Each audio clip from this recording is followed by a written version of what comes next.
name is Terry Stewart, and for my professional development, I'm going to be talking about the Destiny database, which is a very commonly used database for libraries. Now, let's just take a look at the opening page. I would normally log in, which I've already done, and that would be right here. And let's look across the top. There is Home Page, Dashboard, Catalog, Circulation, Reports, Back Office, and My Information. I am going to spend most of my time talking about the catalog. Why am I going to talk about the catalog? Well, I want you to be able to save yourself time. How can you save yourself time? Well, you can save yourself time by teaching your students how to use the catalog.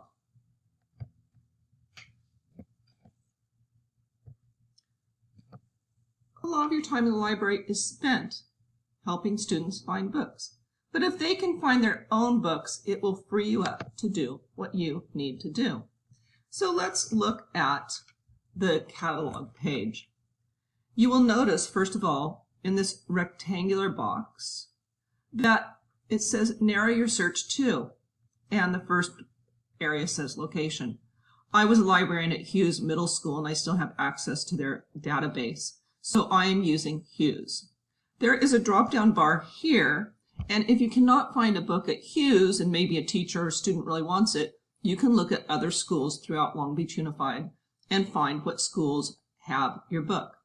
That's helpful because sometimes you can trade books between libraries. The other important box is right here where it says Material Type. I have in here any type. Generally you would put books because you are looking for books, but we also have videos and DVDs and other archived information at Long Beach Unified, so you might be looking for something besides a book. Now, let's then look across the top where your students will really be spending most of their time. We see keyword, title, author, subject, and series. These are ways students can type in information to find a book. Probably the most commonly used is keyword. So this student, let's say, wanted a book about The Lion, the Witch, and the Wardrobe, or Narnia. Couldn't really remember any of the titles, but remembered that Narnia was part of a title. By typing in just Narnia, so just a keyword, pressing on keyword, anything that has to do with Narnia or The Lion, the Witch, and the Wardrobe will come up. Now, again, this is why your MARC records are important so that your database cross-references the books in the library. So, for example, this one says C.S. Lewis, Chronicles of Narnia, The Horse and His Boy, and we go down The Last Battle, The Lion, the Witch, and the Wardrobe, etc.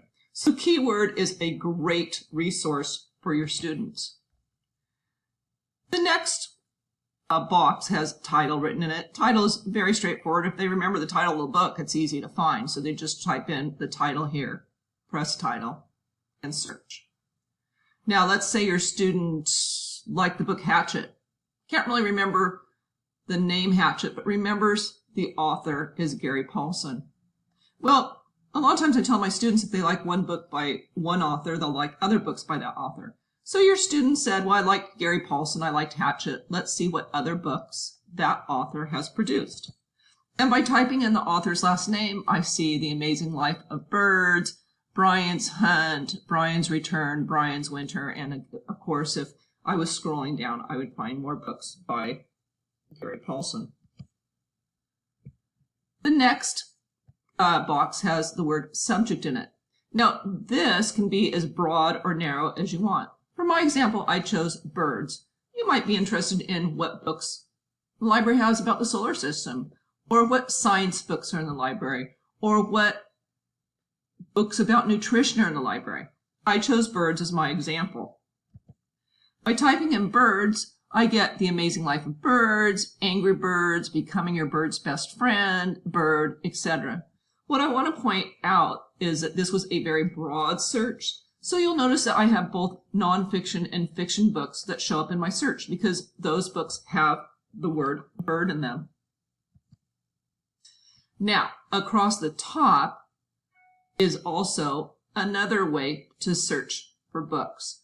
you will see there's a basic search, which I have had my computer programmed to because that's generally the kind of search you're looking for. But you can go to power, visual, copy categories, number, barcode, and brief records. Now, I just want to point out this one in particular. Actually, I'm going to point out two, power. So we were looking at a basic search. Power gives you a little bit more options. You can look for books and narrow or broaden your search. You can say, I want this and that, this or that, or this, but not that. That can either, again, broaden your search or narrow it down. I think one of my favorite slides, I think one of my favorite ways to look is visual. Now, what I love about this is it shows a picture of general categories of things you might be looking for. Now, I hadn't really thought about this section until I thought about special day classes that I have at schools. How empowering is it to give your special day class the ability to look up their books in the catalog? They're probably not going to remember the title or the author, but they can look at general categories just by looking at pictures. I love that. Now, I'm going to talk a little bit about the rest of what is on the Destiny database. But again, I was focusing on the catalog, so this is going to be brief.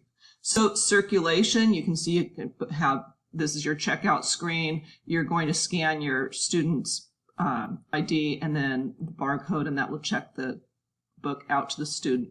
There's also check in, renew, holds, fines, and so forth.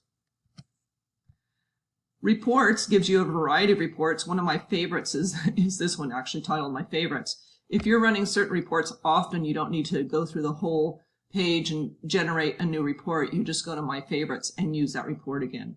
These are library reports and patron reports. The back office gives you all kinds of things that you're going to be doing to keep your library running well. You can update your patrons, import your patrons, all the way down to doing your inventory at the end of the year. And then my information, you can look at the patron status. This is mine. I have no books checked out and I have no fines. But the other thing that's kind of interesting about this is you can create a resource list. So this is not my resource list, but this was a librarian before me. And she was looking at schools that contained banned books, civil rights movement books, Holocaust research books, mental health research books, middle school graphic novels, and third grade chapter correlate. So she probably had teachers come in and they were doing a section on one of these items, and she searched throughout the Long Beach Unified Destiny database to see what schools contained what she needed. So I hope that helps you if you have Destiny database and you have students who would like to look up their own books.